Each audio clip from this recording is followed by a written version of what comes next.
Well, thanks so much for doing this, Todd. I appreciate it. Thank you for coming.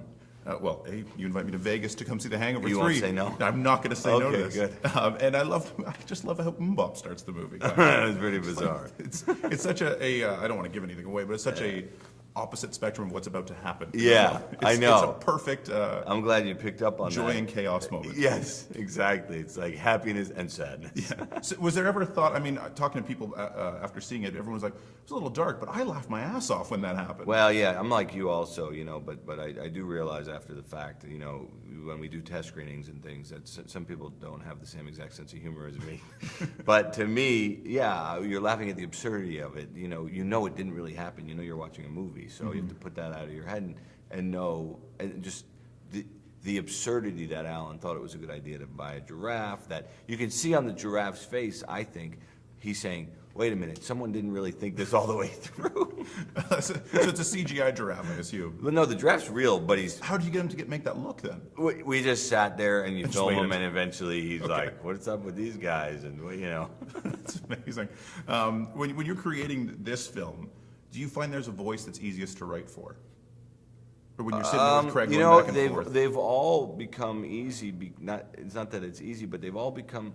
The actors have filled in these characters so much over the years that it doesn't write itself, but in some way you just kind of know what the Bradley character would say here. You know what Alan would say here. So it just kind of happens. It's really kind of a fun process. The harder part is the structure and the plot. Why this, why that? But the dialogue really kind of just happens. It's a funny T-shirt from Breaking Bad. Yeah, man. I almost wore my Speaker City one. Then I that's maybe great. not. Maybe that'd be too much.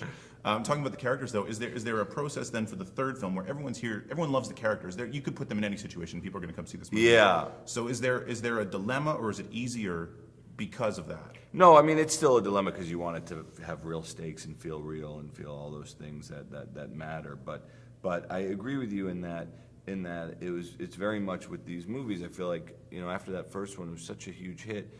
It just felt like people want to spend another 2 hours with them, and that's really what the movies are. It's like, okay, I'll watch them in 2 hours going through hell again. Okay, I'll watch them for 2 hours. It's just like, it's like a TV show. It's like that. You just want to spend more time with the characters. Well, if you keep mentioning this shirt, I'm going to ask you, what do you think happens to Walter White? Do you think he dies? Do you think he gets caught? How do you think that ends? Vince Gilligan is such a dark guy, and in such an interesting way, and that's a compliment for me, that I could see him dying in it, which no one else would do.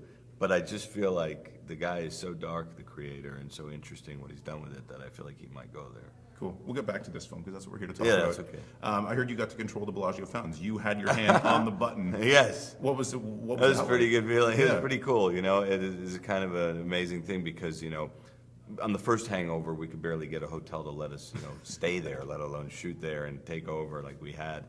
And on the third one, the Hangover for Las Vegas in 2009, there was a real recession going on. Vegas had a tough summer, and when The Hangover came out, I remember getting calls from the CEOs of other casinos, not Caesars, thanking us for making The Hangover, for bringing young people back to Vegas. So it really changed. So when we came back and it's like, hey, we need all these properties to kind of cooperate, but they're all competitive properties, because it was The Hangover, they're all kind of came on board. It was pretty amazing. I got to let you go, so we do something called 5 questions. 5 quick questions, 1 word answers. Okay. Bangkok or Vegas? Bangkok. Lennon or McCartney? It used to be Lennon, but I've watched all these documentaries about him recently, and I feel like he was kind of a jerk. I know it's crazy, so I'm going to go with McCartney. Okay. Writing or directing? Directing. Woody Allen or Mel Brooks? Mel Brooks. And in 1 word, The Hangover 3. Mayhem. Nice.